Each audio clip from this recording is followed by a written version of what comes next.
Hey Kendra, good to see you. See you.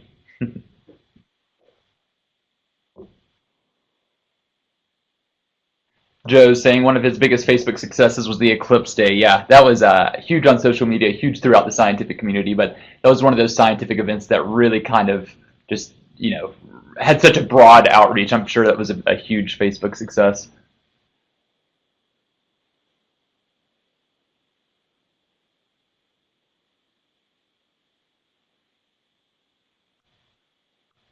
And Matt, are you from the same library as Annalie Mills? I know you guys are one of our NASA at My Library partners, I believe. Oh, great.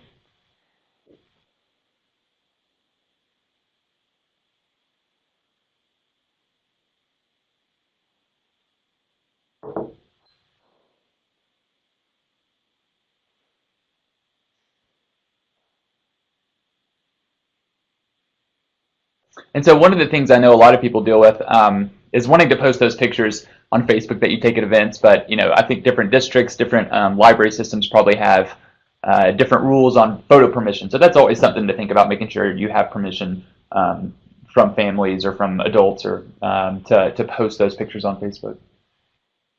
And I think everybody about ran out of Eclipse glasses. It was such a wildly successful event, but people didn't think about the fact that you don't need Eclipse glasses for the whole, 2 or 3 hours. You really just put them on for a few minutes and, or a few seconds even, you can share them with your friends.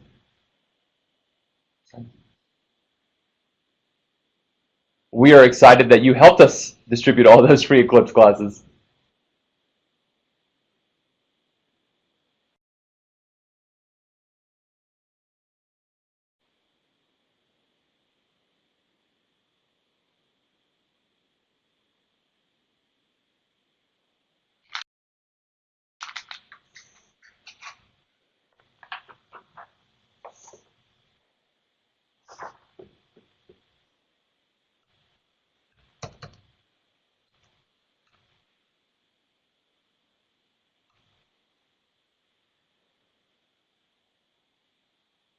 Right, Natalie, I've been in that situation before, even at conferences, and you're trying to present or you're trying to pay attention, but also in the back of your mind, you think, oh, I need to be taking pictures so we can put this on social. It can definitely be a problem. Yeah, sometimes even a volunteer or just assigning somebody for that role of taking pictures at an event is very helpful.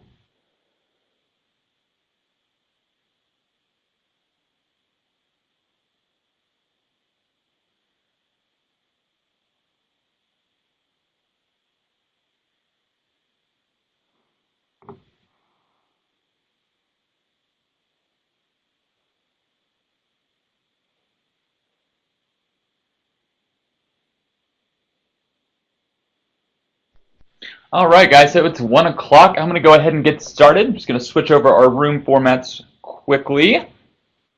All right. Let's see what this last comment was.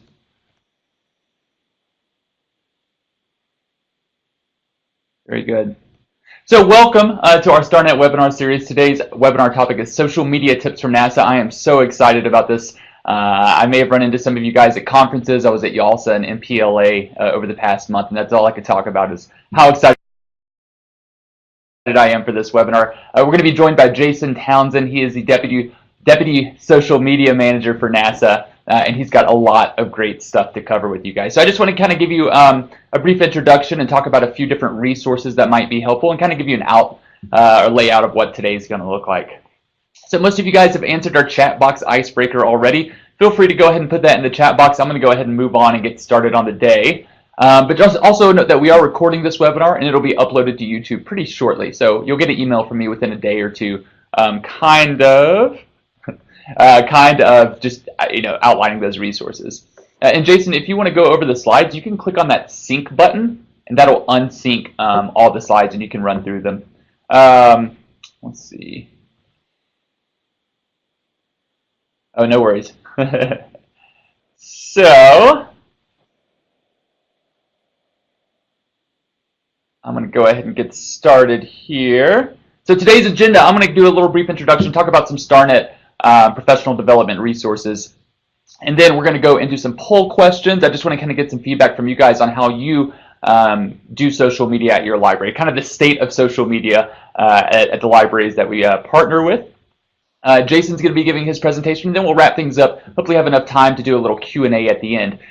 So you're free to put in your questions during the presentation, and I'll try to capture them and put them and record them so we can answer them. But I would suggest maybe just holding off until we get to the Q&A if you have a really pertinent specific question. Okay. So I believe I said this webinar is going to be recorded for technical issues. If your sound's not working, well, then you probably can't hear me right now. But if your sound is too loud, you can click on that speaker icon, drop down, and adjust your volume there. Actually, I'll move this speaker away from me. I know I talk loud sometimes. So I want to start by, maybe most of you guys were directed here, either you're a partner with us on one of our projects or you utilize our StarNet website. Our StarNet website is the go-to place for STEM in libraries. So we have a lot of professional development resources there. That's where we post all of our webinars, newsletters, blogs, forums, videos. It's really a way for librarians that do STEM to connect with each other, talk about what's working, what's not working. So most of you guys are probably already aware of StarNet, but if you're not, yeah, starnetlibraries.org. Greg, you'll put in that link for me. That is kind of one of our big projects and one of our valuable resources that we offer for libraries, free valuable resources. So I want to talk about some of those specific resources that are coming up. We've got kind of some exciting things to wrap up the year. So first, December 13th, and I'll go ahead and say that registration is filling up very, very, very, very quickly for this. STEM events for your library's 2018 programming. I want to be going over a few different NASA events and a few other kind of just big STEM events that you can go ahead and start planning some library programming around. So the first one we're going to have is Engineers Week. That's going to be our first big STEM event that we're going to be providing resources for. So we don't have registration up for that one. You can look for it in the next few weeks or so. But the STEM events for your library's 2018 programming, registration is up for that, is December 13th at 1 p.m. So we've done a lot of awesome webinars this year. If you want to view those awesome webinars, you can go to the archived webinars link that's on StarNet, and we have our own YouTube page as well. Let's see, I'll get to the Discover Exoplanets because that's an interesting bit of information in just one moment. But on our STEM Activity Clearinghouse, which we'll talk about in just 1 second, that's where all of our fun hands-on STEM activities live. We do have some fun new engineering collections, Fantastic Bridges, Designed to Survive, Clean Up Our World. And those are kind of related to a different project we're doing, but we're providing links to some of those resources for you all for some of those hands-on activities. So make sure to check out the STEM Activity Clearinghouse. We'll talk more about that in just a second. And then Discover Exoplanets. This is an exhibit that we have just kind of recently created. And I don't know a ton about this, but my colleague Anna Holland plays a big role in this. And she said, Discover Exoplanets is an exhibition partnership program between libraries and museums and planetariums, featuring an interactive exhibition, training, and activities. So if you want to learn more about this exhibit and ways that you can maybe get it to your own library, just click on that link right there. That's on our StarNet Library site. And we will be hosting a pre-application webinar. So there is an application for it. And we'll be talking more about that in a webinar, on December 6th at 1 p.m. So if you think that you're interested in bringing this exhibit to your library or figuring out how you can bring this exhibit to your library, I would definitely attend that webinar. Let's see. The STEM Activity Clearinghouse, like I said, we would be talking about is kind of this, a clearinghouse of over 150 STEM activities that are specifically designed for the library setting. And so not all of them are low mess, but a lot of them are low mess. But I'm realizing more and more that librarians don't really care about making a mess. You guys are okay with a lot of different cool, fun activities. The content level isn't so extreme that some of your staff might be a little nervous or intimidated about facilitating those activities. And it's easily sortable based on time, based on the content matter, based on the cost of the supplies. So you can, for example, say I have an activity or I have a program tomorrow and I want an activity about electromagnetism, and I want it to be about 20 minutes long and I need it to be cheap. So you can go, I see your comment, Kendra, you can go into the STEM Activity Clearinghouse, kind of sort through those criteria and find an activity that suits your needs. Kendra's pointing out that some of the StarNet activities include food, so that's a good selling point. Definitely a good selling point. All right, so I'm about to turn it over to Jason, but I did want to ask you guys a few poll questions, so let me drag these over real quick. The first one is, what social media platforms does your library currently use? I tried to include most of them, but I might have forgotten some. And our other question, poll question, is, on a scale of 1 to 10, how effective do you feel that your library is in using social media? So I'll give you guys about 15, 20 seconds to answer those, and we'll broadcast the results.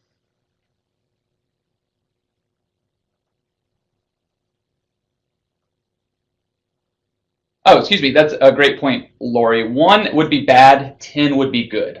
Yeah, so 1 is low end, 10 is high end.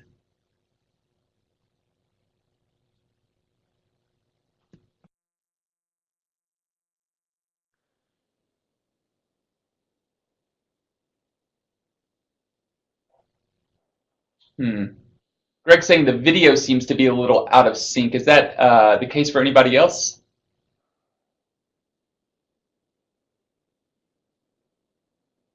Okay.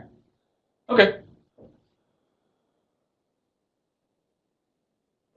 Greg's my colleague. He's 2 offices over, so I can tell him all this information later.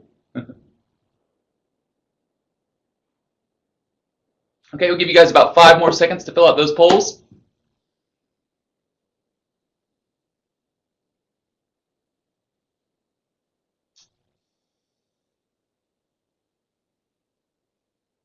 Goodreads. Huh, I've never heard of that, Kendra. I'm guessing that's more of a library-centric or a reading-centric social media. Place. Okay, very cool. All right, I'm going to go ahead and broadcast these results. Let's see. So it looks like the overwhelming majority of you guys use Facebook. Okay, so 39 out of the 55 participants that we have. Twitter's also popular, Instagram, YouTube, Tumblr, SoundCloud. Okay, somebody actually uses SoundCloud. If you selected SoundCloud, could you kind of elaborate that in the chat box a little bit? Oh, personally, okay. Very good. A lot of Pinterest, Google+, Flickr. And then on the 1 to 10 scale, it looks like only a few of you guys feel like you're somewhat hopeless on social media, or your library is. Well, we hope that this webinar will really help you guys out. All right. You hide these polls. Yeah, I'm a little surprised nobody uses Snapchat. I thought maybe some of the bigger libraries or ones that cater specifically to teens might use Snapchat. Interesting feedback. All right. Very cool. Well, so without further ado, I'm going to get ready to turn it over to our star of the show today, Jason Townsend. Oops. Go back. Sorry. Slide's acting a little weird. Jason is NASA's Deputy Social Media Director, or Manager, and I'm not going to read off all of his accomplishments for you guys. You can see them there. But if you know anything, if you follow NASA on social media, you know about what a great resource and what a great job they do with social media. I was kind of joking with Jason earlier. I was like, yeah, you can put links for all of your accounts, but you guys don't need any more followers. You already have so many. So they do a great job, and I'm just thrilled to have him join us. So actually, let's go ahead and turn it over to Jason. I'll be in the chat box, so if you have any questions for me, that's where I'll be. And I'm actually a little without shocked further that ado, everybody's using Jason Townsend. SoundCloud, or I'm sorry, Snapchat, just because there's such a high proportion of teenagers and under 24-year-olds who are on there. You know, it's a prime study demographic and everything. So definitely something interesting to explore there. I'll dive into that, and we actually do use SoundCloud here at NASA, and so I'll also talk about that briefly here. So definitely something interesting. But you know, why do we do social media at NASA? This is a big question that everybody always asks. How do we get justification for it? Well, for us, it's the law. Part of the original act that founded us in 1958 actually said that we have to provide for the widest practical dissemination of information about all of our activities. So the reality is, though, we really want to share as much as we can with as many people as we can. And so, you know, I got to ask ourselves sometimes when we step back, why would we not want to share this? It's space. It's awesome. So, it really is, a great story to tell that we've got here. And we do it across 527 and counting social media accounts on 18 different platforms out there. All sorts of the big ones, plus other, uh, some other accounts that are a little bit different out there. And they kind of break down into a bunch of different categories. It's a very large digital footprint out there. And so we have professional accounts for individuals. Some of our scientists are astronauts. A couple of our senior leaders and everything are on social media. We have mission accounts. You can follow the Curiosity rover or any other number of missions out there. Also, organizational accounts, for some of our different groups like the Space Station Research Group.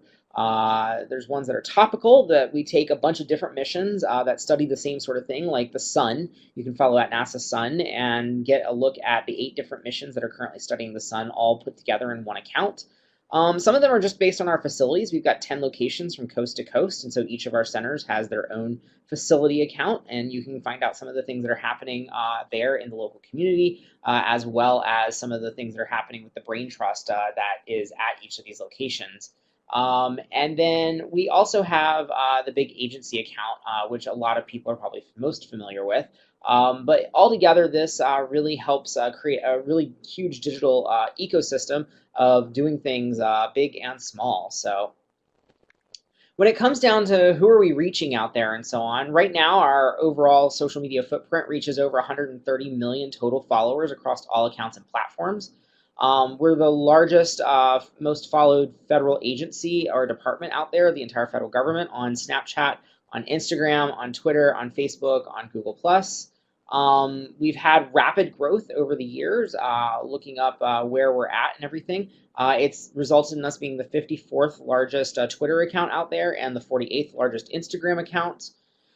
And really, what we're finding though is that the way people are connecting with us on social media is definitely changing. And so right now we're finding that about 44% of people are never seeing our posts on a big computer. It's mobile only for them overall. But we're also finding that particular content and so on is really being seen on mobile. And so we have to step back and think about, with our social media presence, how does something look on a 3-inch screen?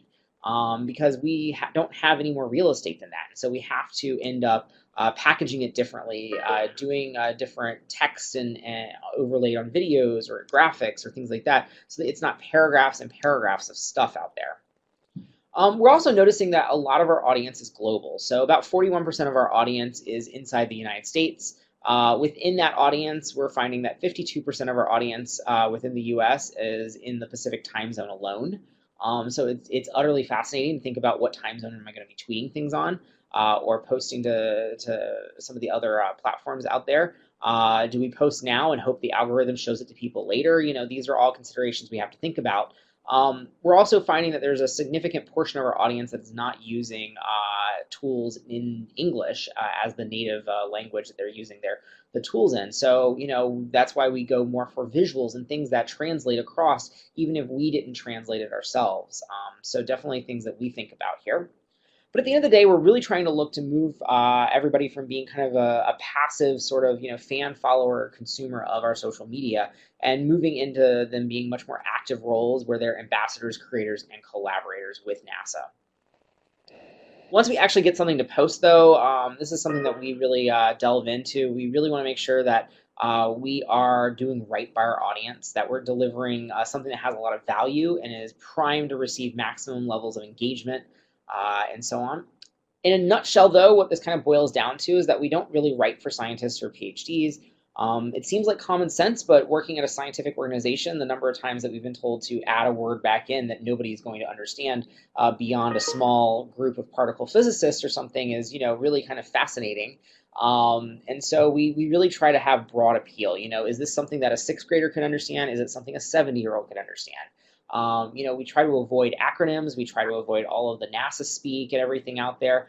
We try not to talk in strictly, hashtags and, all sorts of, things that work for power users on some of the platforms. But, talk about things in ways that have much more, common ground with the average user out there.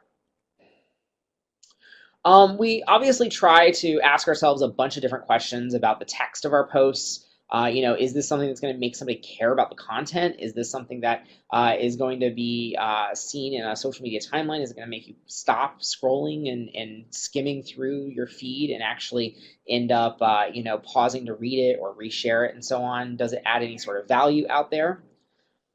Um, and we're also definitely asking questions about the connection that we have to the audience. Is it too vague? Is it easy to understand? Is it something that's too technical? Some of the things that I highlighted on the nutshell slide.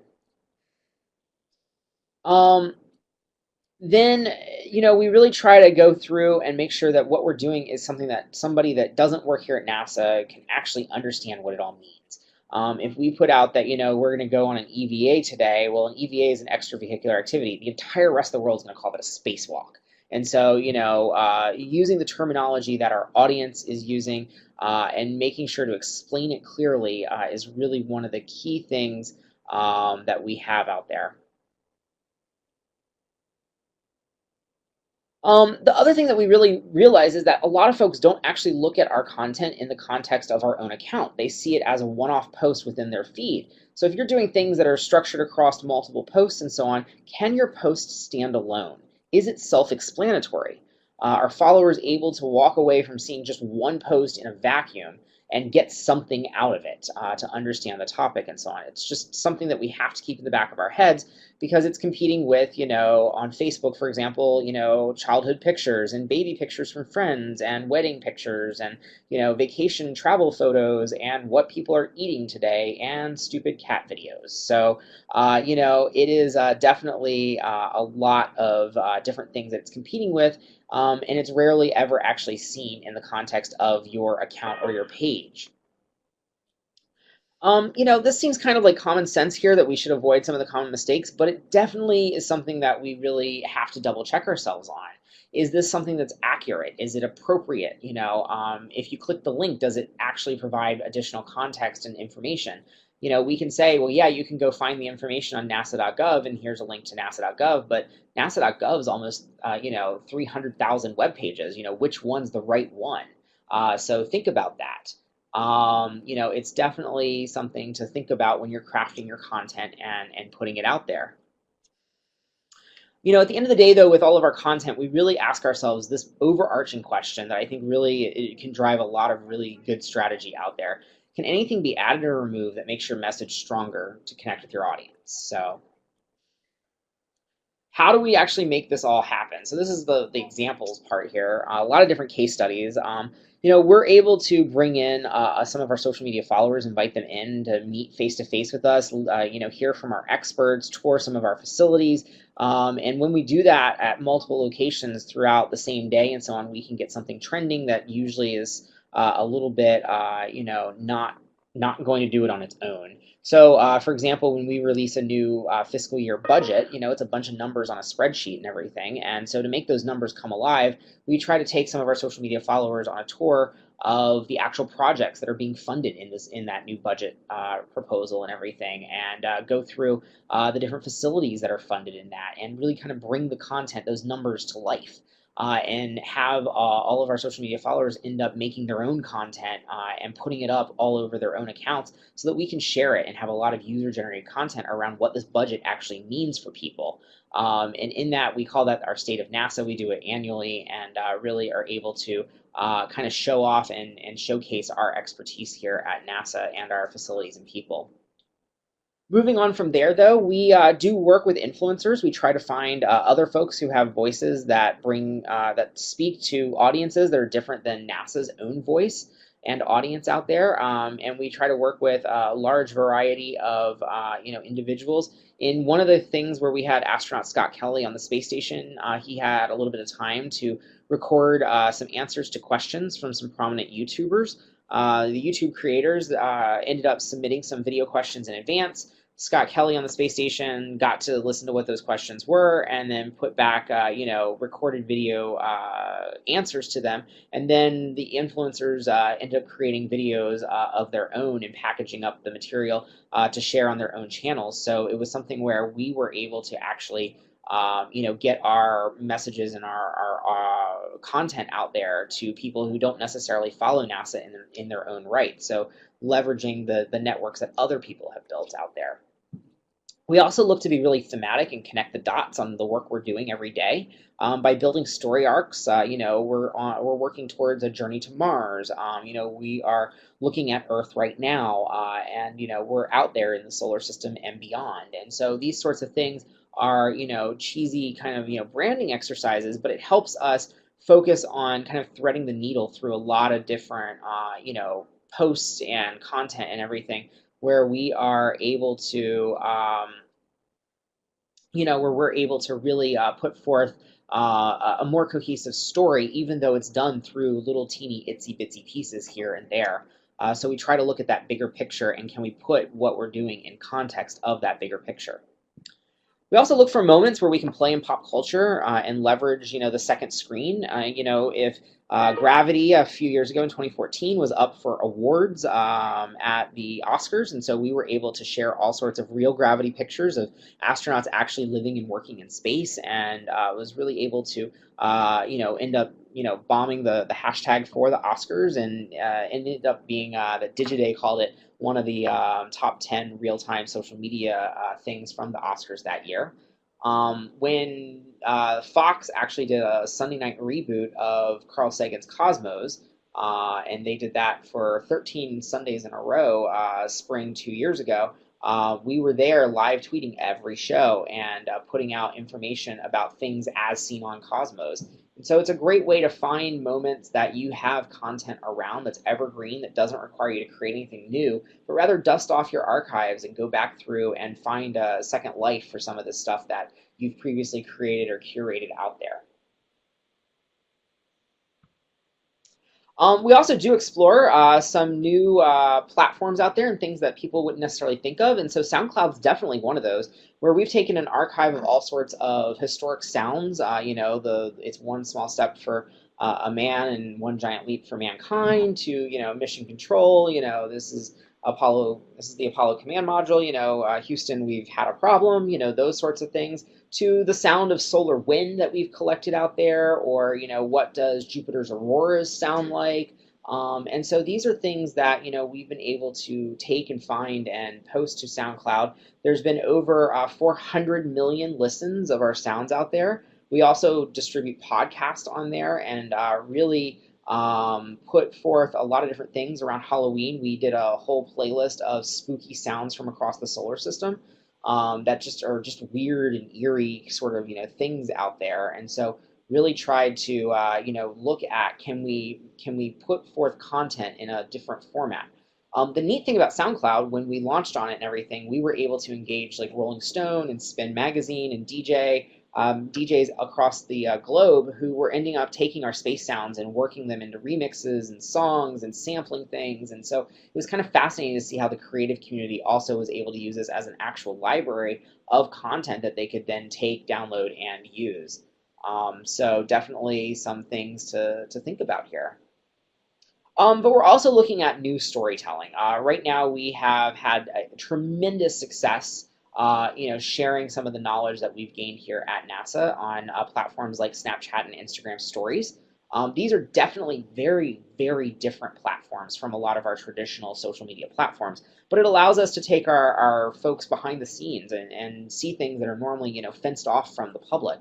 And so we go behind the scenes into labs and into clean rooms where we're building satellites, or we end up dusting off the archives and pulling that out, or we go and visit with a scientist who's running supercomputer models, or giving a talk at a lecture in front of a hyperwall, or something really, really cool where we can kind of pull together a really cohesive story and look at that. And so some of them range from just random facts. Why are planets round? Let's discuss that in 10 snaps here. We did a whole series of information around Jupiter before one of our spacecraft ended up going to and getting into orbit around Jupiter and everything. And so we did, here's 10 things to know to be a little less stupider and get to know Jupiter. And so those sorts of things. It's a chance for us to kind of build an audience around knowledge sharing and learning out there. In addition to interviewing astronauts and providing opportunities for people to get involved with NASA out there. But we also look for smart partnerships. Rather, it's Kerbal Space Program is a great space mission simulator that has a very rabid fan base on the internet out there, and so we were able to partner with them to provide some actual mission events in there that are based on real data and real telemetry and everything that we're actually trying to do here at NASA, so that people can kind of design their own NASA mission, just like we also have mission designers that are doing it for a living and everything. We also look to do things like virtual field trips or partnering with other opportunities like Angry Birds when it was really popular here a few years ago. We ended up creating an Angry Birds Space Edition with them where we were able to talk about how the physics change in microgravity and things like that, and how magnetic fields and those sorts of things can end up affecting how matter and objects and things move. So when you're slingshotting pigs and things like that, birds at pigs and so on, you are able to actually kind of learn physics in a different kind of environment where you've actually changed the environment. So that's really something that we've tried to put out there as some smart partnerships. So always on the lookout for those sorts of moments. But again, really trying to relate what we do here at NASA back to pop culture. It's not just about sharing some of our evergreen stuff. Sometimes it's about creating new stuff. And so when The Martian came out here, we ended up doing a whole thing called The Real Martian. And so we shared all sorts of stuff about our journey to Mars and how, in The Martian, there's a fictional story about humans are going to Mars. Well, we're working to actually make that a reality. And so we created a whole bunch of like Mars in a minute videos around it, where every week we were putting out something new about Mars during the entire time that the film was out in the box office and on the festival circuit and everything. And so we really tried to be in the moment and connecting with the theater-going audiences with some of our new stories to tell out there. But we also look for opportunities that are just kind of weird and different. So, Sharknado 3, if you've never seen Sharknado on Twitter, for example, it's fascinating. It's usually one of the largest days per year for the number of just tweets flying back and forth and so on. People love to trash it because it's so bad it's almost good. And so in Sharknado 3, for example, they had David Hasselhoff flying a space shuttle to escape a bunch of sharks flying through hurricanes and those sorts of things. And so we were talking about how we're actually studying storms from space, how we're actually getting humans to and from space, those sorts of topics that are topical and relevant to our subject matter area here and so on. And we ended up finding that a lot of people ended up, really loving what we were doing and ended up following us. We got 70,000 new followers that night just because we were playing along with Sharknado 3 as it was playing out there. But we've also worked with other bands and things like that out there, like the One Direction, the band. We ended up putting out a whole music video where they would go on a mission to an outer space planet that was Mars-like. And so we actually invited them in to film the music video at our Johnson Space Center in Houston. They took us up on that offer, and we were actually able to end up getting some side videos, some of the making of things out there, where they trained like an astronaut, and they were learning all about how you end up actually doing a mission to another world and how you prepare for that and what all goes into that. And so we were able to take some blooper reels and some of the outtakes and things and package them together into some supplemental material, which the absolutely fanatical fan base that follows One Direction out there, which is a lot of teenage girls, all of a sudden we're talking about all sorts of STEM related topics, science, technology, engineering, and math around this whole thing. And so we were really able to inspire a lot of girls to go and get involved and figure out well, if they can go and figure out what it's like to be an astronaut, maybe I can too. And so this is good not just for us here at NASA, because these are definitely our future, but it's also the nation's future to get girls and other young teenagers and things like that involved and interested in the STEM topics for studying it in school, so that way they can also pursue a career in it. StarNet. And so it's just a healthy national goal to have overall. We do try to be relevant, and so rather that is on Mother's Day, here's a interstellar rose, or here's South Africa from space on the day that Nelson Mandela passed away, or Leonard Nimoy sending him a live long and prosper sign from the International Space Station, or here's pictures of national parks, from space on the National Park Service's birthday. We try to find moments that we can dust off a lot of our evergreen content that we already have and bring it out for good here so that we can end up putting in just a little bit of things that are timely and relevant and yet not have to reinvent the wheel each time we do it. We do share our bad days. Not every day is a great day. And so when we do have a mishap or an accident, we do make sure to share that as it's happening in real time, because if we're not telling the story, someone else is going to tell it for us. And so we want to definitely have an active voice in those sorts of things going on and figuring out how do we begin the next day, with picking up the pieces from there, learning lessons and analyzing what happened and everything. So we are right there on the forefront of that with our bad days. But we're also right there with it on our good days. So when New Horizons flew by Pluto here, we had wall-to-wall coverage. We had the last best picture we had before the flyby out that morning. We put it up on all of our platforms. We're really able to get a lot of things trending. And so we were able to get the names of some of our individual scientists, Pluto flyby, NASA, Clyde Tombaugh, who ended up finding Pluto originally, and so on. It was fascinating to see people debate, is Pluto a planet? Should it be a planet? Those sorts of things. And so, as we told everybody, it's a fascinating world. We're going to go study it, whether it's a planet or a dwarf planet. It doesn't matter. So really definitely something that we really leaned heavily into. We also made sure that our experts were available to answer questions. And so we had thousands and thousands of questions coming in, and we were really having answers coming back to hundreds and hundreds of them from our experts out there. And so we were able to, and we continue to have more and more engagement opportunities and looking to have experts available to interact and engage with the public. We also make sure, though, that we engage our followers in some of the things that are just really unique to us. We find our niche, and so we have astronauts living and working on the International Space Station, and so we really try to get them engaged with members of the public. And so whether that's high-profile ones like the President of the United States, all the way down to John and Jane Doe out there. And so we really try to make sure that they are able to get answers back so that you can say, oh my goodness, an astronaut in space tweeted me back and things like that. And so, find your local niche or find your niches that are really unique and everything and really leverage that as best as you can. Like I said, we do invite our followers in.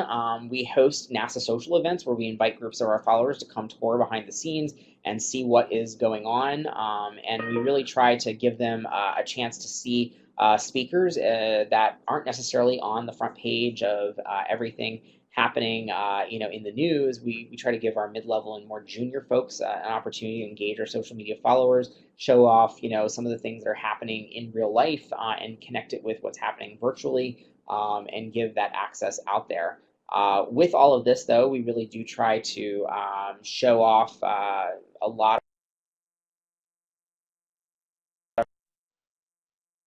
of our stuff to as many people. And when we do that, we hope that people go back to their local communities and share some of the NASA experiences that they had when they were here. And we found that it typically converts a casual space enthusiast into a collaborator who's constantly wanting to share and be a part of the community around what NASA is doing. Couple last things to think about here. It's easy to be a trending topic. How do you make sure that what's going on isn't just a flash in the pan? We really try to find topical conversations. So if we're talking about the Hubble Space Telescope on the big NASA account, all of a sudden the questions can be answered by the Hubble account out there. And so we try to have kind of a little slivers of the pie that people can go and follow and be a part of. Obviously, images and videos are really important in catching eyeballs and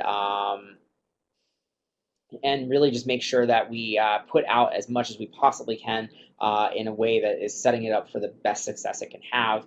When we have text and things like that going on, it is definitely a little bit more challenging to make text come alive to people people don't read online. So I'll leave it at that. As far as everything else goes with geographic events, this one's been challenging. We find that a lot of our social media audience is not local and can't really get to things. So we try to find, is there virtual components? Are things being streamed? Can we share those streams? Where do we direct our audience to go find about the content that's being talked about at events and things like that? How do we take exhibits and presentations and bring it back online? Because we really don't want to have that kind of fear of missing out moment. Going back to that visuals are important piece, right quick here, just want to say that, when we put a picture up, we do caption it. The first 30 words of a caption are the most critical and is what we've really found, because that's what all the platforms end up, scraping and pulling into their systems. And so that's the preview sentence you see when you put a link into a new image or something like that. The first few words on the page is exactly what it should be shown there. And so we want to make sure that the words that we're using are words that advertise and sell that image out there as best as it possibly can, so that you can get people to click on it and everything. We also talk a little bit about video here, and so I want to just dive in for a couple of seconds here. Video is now king, on everything that is out there with large audiences. So it's not just YouTube anymore, it's YouTube, it is Facebook, it's Tumblr, it's Instagram, it's Twitter. And so having video everywhere is just a really big must. To kind of put some thinkers together around video, how do we think this will look on a 3-inch screen? Video plays very differently from a 40-inch TV down to a 3-inch screen. Does all the text read okay? Those sorts of things. We also look to keep videos really kind of short and tight. We find that attention spans are really, really brief, and brevity is key here. So, will people start watching and tune out before I tell them what I want them to know? And so, those are the things to think about when building out video and everything. Obviously, accessibility is important. So, is the video closed caption and so on. But also, we're finding that people are increasingly not listening to sound. It's muted. They're watching video without the sound on mobile devices in public places, things like that. And so how are you able to convey information visually that traditionally would have been a talking head or a voiceover or a narrator talking through a video? So it's definitely something that we're thinking about. How do we showcase the information visually so that you don't have to listen to the soundtrack in order to get some of the critical pieces of what we want you to learn? Obviously, the start's really compelling. Videos autoplay on most platforms within feeds, and so those first 10 seconds are crucial. They need to be visually compelling, not logos, not intro slides and slates and title sequences. How do we get people to get sucked into the video and want to watch more of it? What makes you stop scrolling through your feeds and watch it? And so that's really what we kind of ask ourselves here. And so, with that, we will jump into a couple of examples here. So the first one's a quick supermoon video here. So just a couple of examples of things that work fairly well. And I'm gonna get it. Oh, hold on one second.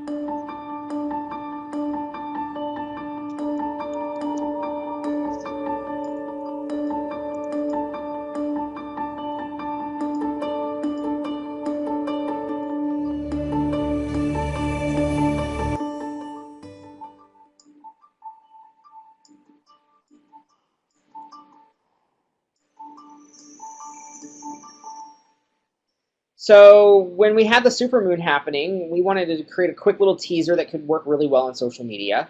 This video ended up having about 3 million views across all the platforms that it was shared on. It's 29 seconds long. It's really quick, really easy. And so we present 3 different facts about the moon and then a call to action at the end here asking people to share their photos of the supermoon with us. And so something that's really simple and straightforward sometimes is the most effective with advertising something that's going on and so on. Up next is going to be the crew launching here. And this video is really interesting. It's about 50 seconds or so that encapsulates a lot of the activities around a rocket launch that we had happening with 3 astronauts going to the International Space Station. You can go ahead and play it. I can talk over it.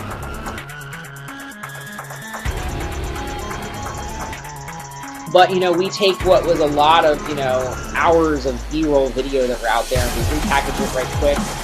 We overlay some text on it, so that way you can understand what you're seeing and so on without having to narrate it. And we produce these for most all of our big events these days, and a lot of our major announcements. And so, altogether, it winds up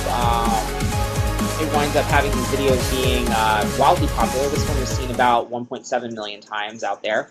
And so we were really trying to package the content in a way that people would be interested in it. So next up is supercomputers.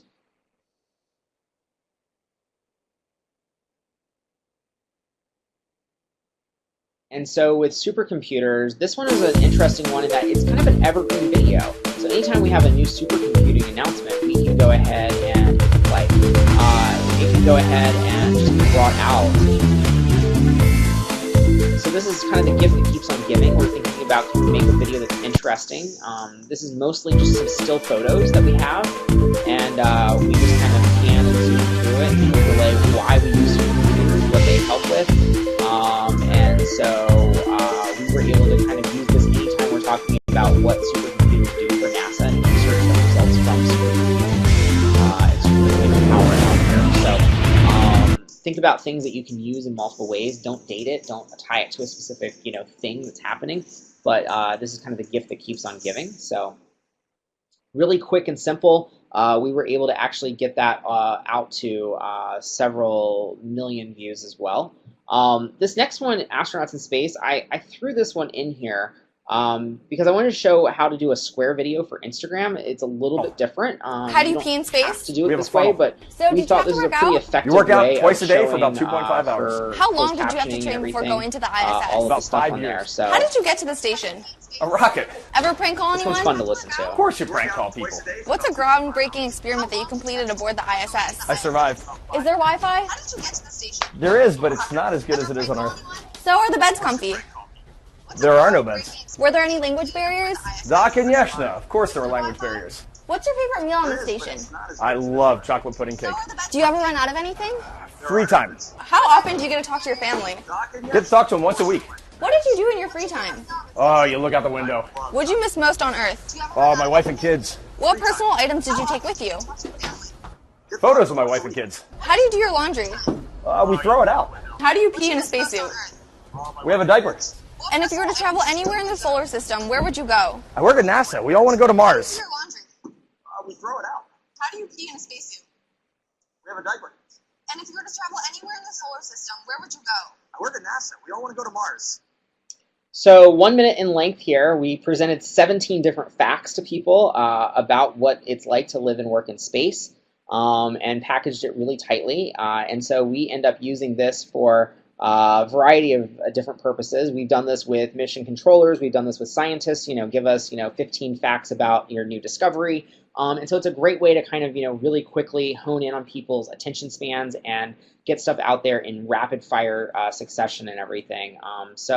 It's definitely a little bit different. It's still a talking head. It's still an expert talking about something. And so we are able to still make it, kind of fascinating and everything. And it kind of helps in that example that we lead off with, how do you pee in space? So, that's kind of always fun. And then this last one, I'm not going to play the whole thing, but we can go ahead and get it started here. This is from our Cassini mission. It had a grand finale here back in September where it completed spending over a dozen years at Saturn, exploring it and everything. But I threw this in here because it's a different, more cinematic sort of take on a video. It's not fast-paced, cutting-edge kind of stuff. It's definitely slower, but it was something that worked really, really well.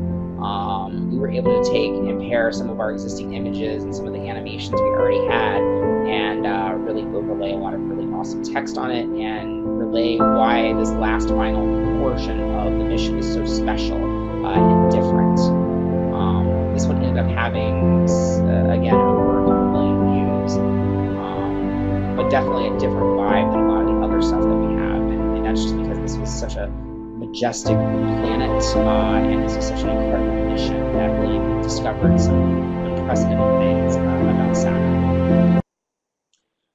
This one's a little on the longer side. It's a minute 50 when all said and done. So we can go ahead and move on from here. But I definitely wanted to showcase that it doesn't all have to be techno and things like that. So I'll leave you with the last few things here, and then we'll jump into some Q&A. But where are we going? We're looking always at more engagement, more ways to get our fans and followers involved in what we have going on. We're always looking at new platforms and tools to see if they bring new audience to the table. We're always looking to make sure that our internal social media folks who are putting up stuff on all these different accounts and everything, that they've got the latest skills and training out there, and continuing to build the capacity there to do more and more. And so we're always looking for ways that we can integrate what we're doing on the traditional media side, get local, newspapers involved, get, local TV shows, get national press, things like that involved on things that we're talking about on our social media accounts, and vice versa, have the news and topics that are in the news and trending out there and so on, have them be part of our social media strategy as well. How we can go through and look at the numbers and analyze what's effective, what's not effective, and come up with the analytics that drive some of our campaigns and the way we do social media out there.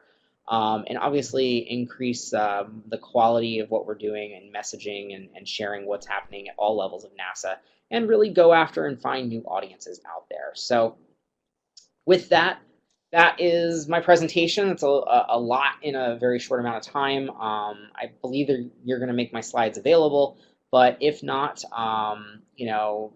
definitely feel free to reach out, and we'll be happy to share any of that.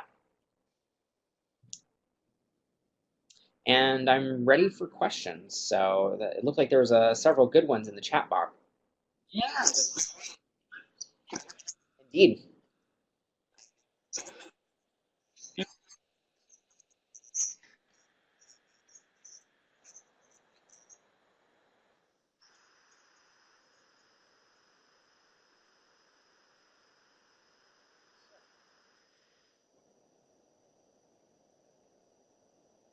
Sure.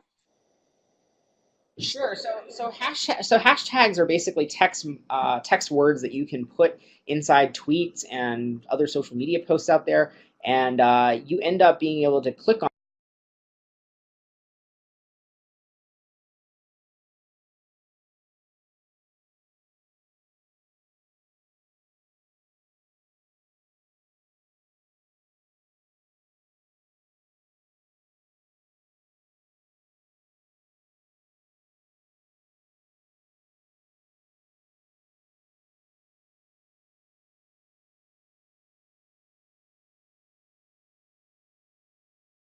on them on most platforms, and it'll show you other posts that have the same exact word in them. They always tend to begin with the hashtag or pound symbol, shift 3 on your keyboard, and then have a unique kind of keyword after that. And so if you're really interested in, like if you're at a conference or something, a conference might have a hashtag. And so if you're live tweeting a session, you might want to throw that hashtag in everything that you're saying about a particular session you're sitting in a conference, for example.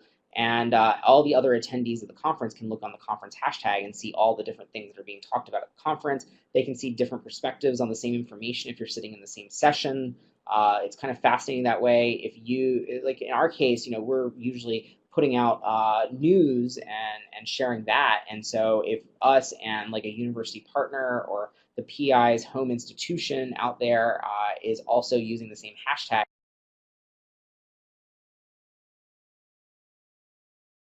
when people click on it, they can get different, pieces of information from different social media accounts out there around the same exact topic that's being discussed. So it's a great way of organizing information on there. So.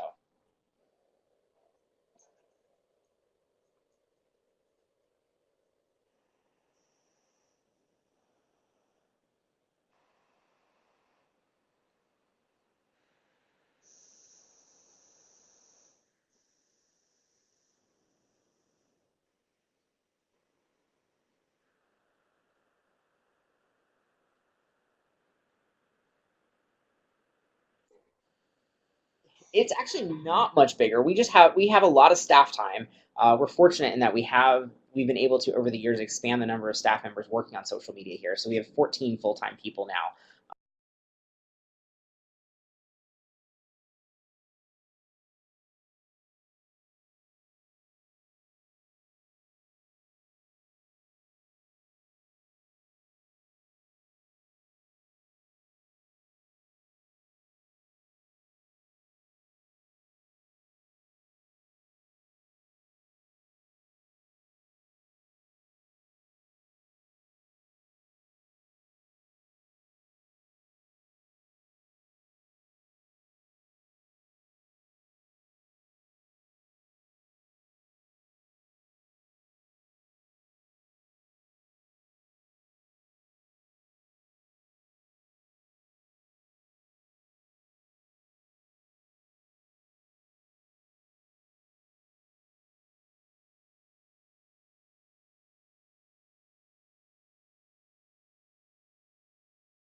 To help us populate all the different accounts and do everything. So, what I will say is that, we don't have a lot of money. We do not promote any of our posts or pay for any of the promotions or sponsored content or any of those sorts of things because the our budget that Congress gives us every year has a stipulation in there that we can't spend taxpayer money in that way. There's a few minor exceptions to that rule, but in general, it's a blanket rule that we can't spend taxpayer dollars that way. So as a result, everything we're doing is organic. And so that really drives us to be as creative as we possibly can be with our words and our visuals and the content we're putting out there, because that's the only way that the content's going to break through all the other noise on the internet. So it has to be something that is absolutely riveting to people, that they want to share. They want to have their friends see it. They want to retweet it. They want to put it in their own feeds and have that go out there. That's the multiplier effect that is social media. So it's kind of a digital version of word of mouth. And so that really is, I think the one key takeaway tip is make something so absolutely riveting and engaging that people want to share it and want it to be, absolutely fascinating. And so, blow people's minds. It's okay.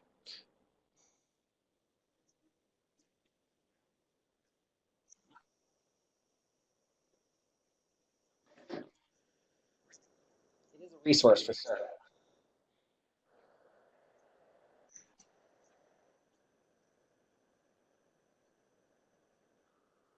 14 full-time people, and then we've got a bunch of other contributors that are maybe 5 to 10% of their job here and there, but they wear a lot of other hats, and so they help us build websites and design exhibits and make posters and print up, fact sheets and also, attend and do meeting notes and minutes and things like that. And so they wear a lot of other hats. Some of the folks who even help us directly are scientists and engineers and researchers and technicians and things like that themselves. Some of our experts who are going to sit down and just answer, reader questions and things like that. And so we try not to monopolize a lot of their time, and they give us, an hour here, an hour there. And so we try to piecemeal a bunch of it together with the resources that we have and what we have on hand in order to get the most bang for our buck out of it.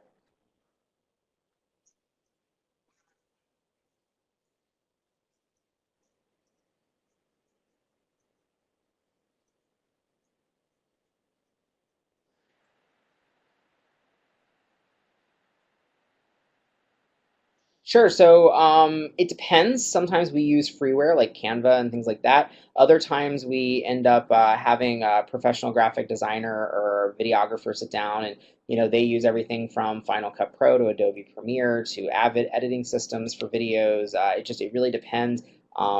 Different editors at different facilities have access to different tools. Some people have Photoshop, others don't. It really depends. It's probably across to all of the folks who do content in some way, shape, or form here at NASA. Pretty much probably some version of every tool out there is in use somewhere. So we're a large organization in that way.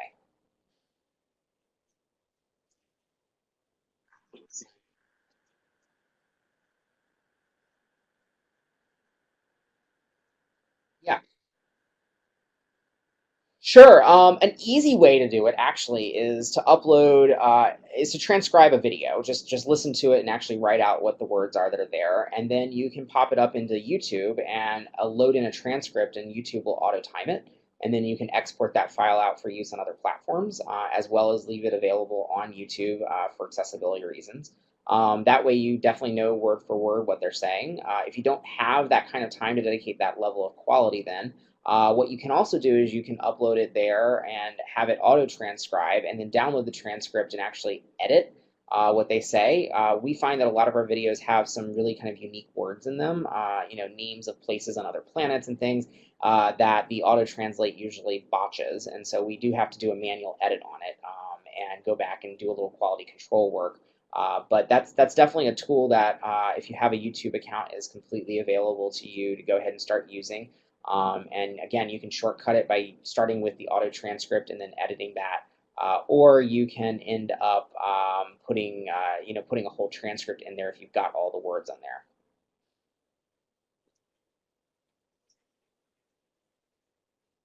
Yeah, exactly. Definitely. Definitely. All of our material is available for public use and accessible out there.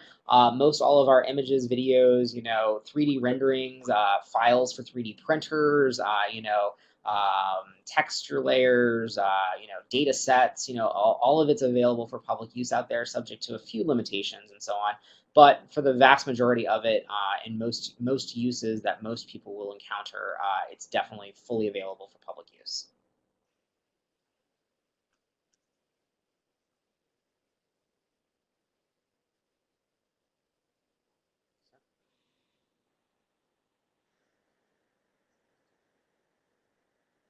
Okay.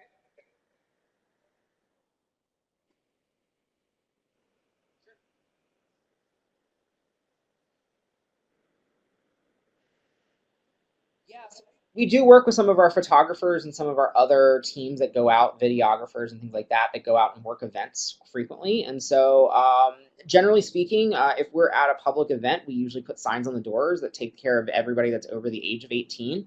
By attending the event, you therefore give your consent to be filmed and or photographed at the event and so on. If something's going to be kids under the age of 18, then we do try to get explicit written permission from their parents. We usually have a clipboard with a bunch of release forms on it, and our photographers and videographers are just holding it right there. And so as soon as they take a picture, they can load in and just hand the clipboard over to the parent and be like, hey, we'd love to take, and use this picture. And they'll sign off on it. If we're doing school field trips that are touring NASA or something like that, we know ahead of time, we will go ahead and send home permission slips with students ahead of time so they can get those signed. And that's one of the conditions for going on a school field trip and so on. So lots of different ways we try to skin that cat a little bit, so to speak.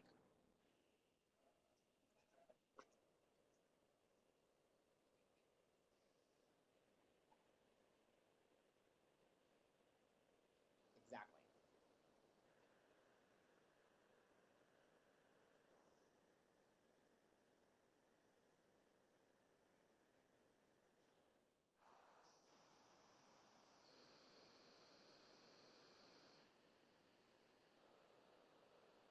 Well, I'm actually not going to tell you about the pinnacle one, but I'm going to tell you probably about one of my favorite success stories. And that was we are getting ready to launch two twin satellites that we're getting ready to launch that are at the time they were called the radiation belt storm probes. They're now called the Van Allen probes. And those two different satellites we're basically going to go and study the Van Allen belts that are around Earth here. And so the interesting thing about that was that it's not very sexy. There's no cameras on board. You can't see the Van Allen belts that deal with radiation out there and the radiation shielding around our planet and so on. And as a result of that, we had to really struggle to figure out how to bring it to life. But all of a sudden, we invited our social media followers in ahead of the launch, and we had them down at the Kennedy Space Center in Florida. We took them behind the scenes. We had them talk to the scientists, and lo and behold, they were able to take what we were talking about, which is fascinating material, and translate it for our audiences out there and for their friends and their followers and things like that on their own accounts. And all of a sudden, the content was just brought to life in a way that, something that was kind of an underappreciated mission and so on, now all of a sudden it had, big national news outlets calling and being like, hey, I saw this thing online about this and so on. And all of a sudden we had, people really interested in figuring out, we want to do stories about the fact this is launching tomorrow and let us know. Or we had, members of the public all of a sudden start writing in and be like, hey, my friend was talking about this thing that came from this other thing that was about this thing over here. And like, it was one of those really weird, like we saw the power of that digital word of mouth that social media really enables by having a small group of our social media followers. We had about 50 of them there for that particular mission and really able to kind of showcase why this mattered and what it was fascinating for. And then have them do the work of all the social media stuff to go everywhere. So.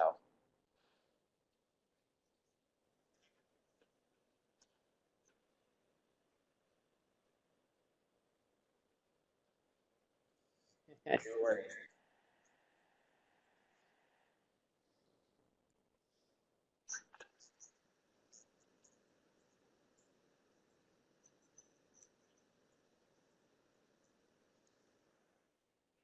Look, I'll leave everybody with this because it's a fascinating thing to think about. But not everybody has rocket ships and